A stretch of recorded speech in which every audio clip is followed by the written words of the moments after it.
Place.G უძრავი ქონების პორტალი, როცა შედეგი გჭირდება. ბოლო პერიოდში საგრძნობლად გაიზარდა იმ აბიტურიენტთა რიცხვი, ვისაც განათლების მიღება უცხოეთში სურს. რა ეტაპების გავლაა საჭირო სასურველ უნივერსიტეტში მოსახვედრად და როგორ ხდება დაფინანსების მოპოვება იმ უმაღლეს სასწავლებლებში, სადაც სწავლა საკმაოდ ძვირადღირებული ფუფუნებაა. ITV შეეცადა გაერკვია, რა ეტაპების გავლა უწევთ სტუდენტებს, რომლებიც სწავლის გაგრძელებას უცხოეთში აპირებენ.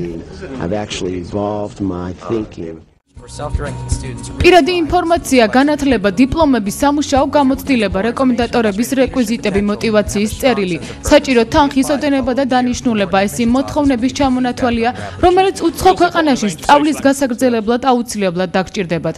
კონკურსანტის ასაკი 40 წელს არ უნდა აღემატებოდეს.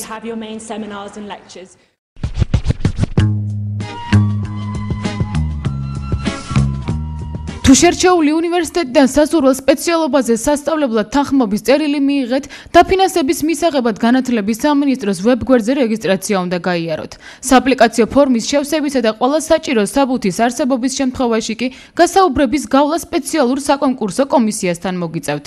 2 კვირის განმავლობაში კი აუცილებლად გაიგებთ, შეძლებთ თუ არა სწავლა შერჩეულ უცხოურ უნივერსიტეტში.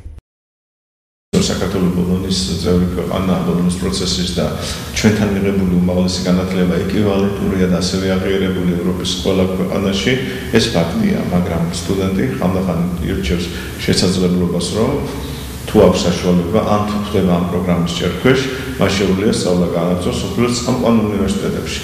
ჩვენ ვფინანსებთ როგორც სწავლების ღირებულებას, ასევე ცხოვრების ღირებულებას და ასე შემდეგ. დეტალები უკვე კომისიის სამჯელოა. განათლების სამინისტრო 30-მდე წამყვან უცხოურ უნივერსიტეტთან თანამშრომლობს. 5 წლის განმავლობაში სახელმწიფომ 400-მდე სტუდენტის განათლება დააფინანსა. სასწავლო სამაგისტრო პროგრამისათვის პრიორიტეტული მიმართულებების შერჩევა ქვეყნის სოციალურ-ეკონომიკური საჭიროებიდან გამომდინარე ხდება. წერილობითი ტესტების ჩაბარების დრო, ადგილი და პირობები. ივანე ჯავახიშვილის სახელობის თბილისის სახელმწიფო უნივერსიტეტს მსოფლიოს მასშტაბით 100-მდე აქტიური პარტნიორი ჰყავს.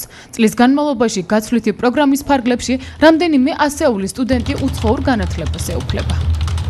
გაცვლითი პროგრამების შესახებ ინფორმაცია ცხადდება თბილისის სახელმწიფო უნივერსიტეტის ვებგვერდზე, ასევე ბაკალავრიატის გაცვლითი პროგრამების შემთხვევაში ინფორმაცია სტუდენტებს მისდით თავიანთ ელექტრონულ პორტალზე, SMS-TSUG-ზე. შერჩევა არის რამდენიმე ეტაპიანი. პირველ რიგში ხდება აპლიკაციების სააპლიკაციო პაკეტის ჩაბარება საგარეო ურთიერთობათა დეპარტამენტში, იწერება ენის ტესტი, ენის ტესტის მინიმალური ზღვარი, ზღვარს ვინც გადალახავს სტუდენტებს ვიწევთ ინტერვიუზე. ინტერვიუს შედეგად ხდება გამარჯვებული სტუდენტის გამოვიდა. შექმნილია სპეციალური ვებგვერდი, სადაც სტუდენტს შეუძლია დარეგისტრირდეს და გააგზავნოს თავის საბუთები. მთელი ეს პროცესი არის გამჭვირვალე აბსოლუტურად. შერჩევას უშუალოდ ევროპის უნივერსიტეტის წარმომადგენლები აკეთებენ. როგორც გაირკვა, ქართველი აბიტურიენტები ძირითადად არჩევას ამერიკულ პრესტიჟულ უნივერსიტეტებზე აკეთებენ. ეს ალბათ იმითაც არის განპირობებული, რომ ამერიკულ უნივერსიტეტებში დაფინანსების მოპოვება უფრო მარტივია. თუმცა ევროპის მაღალი დონის უნივერსიტეტში მოხვედრის შანსი ბევრად მაღალია და ამერიკულ განათლებასთან შედარებით უფრო იაფიც. საქართველოში უცხოური განათლების მისაღებად რამდენიმე ალტერნატივა არსებობს. კემბრიჯ ცენტრი ერთ-ერთია იმ კომპანიებს შორის, რომელიც ქართველი სტუდენტების უცხოეთში სწავლას უზრუნველყოფს. გაცვლითი პროგრამები ძირითადად გვაქვს FC-ის და Advance-ის დონიდან, ეს არის სურვილის მიხედვით, გვაქვს როგორც ლონდონში, ასევე ამერიკაში.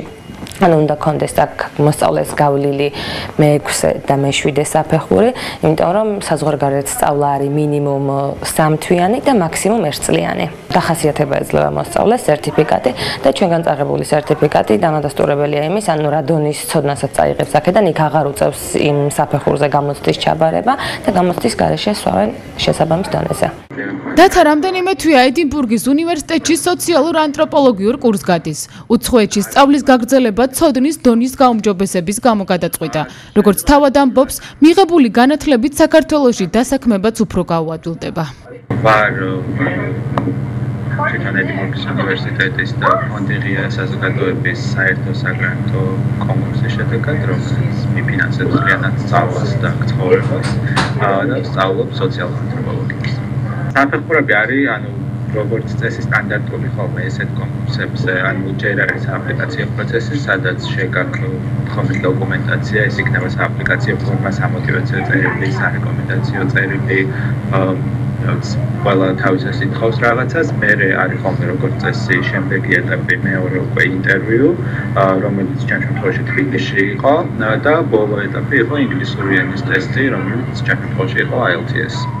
ინჟინერია, ინფორმაციული ტექნოლოგიები, ზუსტი მეცნიერებები და არქიტექტურა. ეს ის მიმართულებებია, რომელიც საქართველოს პრეზიდენტის ინიციატივით 2012-2013 სასწავლო წლისათვის პრიორიტეტულად დასახელდა. თუ თქვენ უცხოეთში სწავლის გაგრძელებას ამ მიმართულებით აპირებთ, გახსოვდეთ, რომ სახელმწიფოს მხრიდან თქვენი უცხოური განათლების დაფინანსების ალბათობა საკმაოდ მაღალია.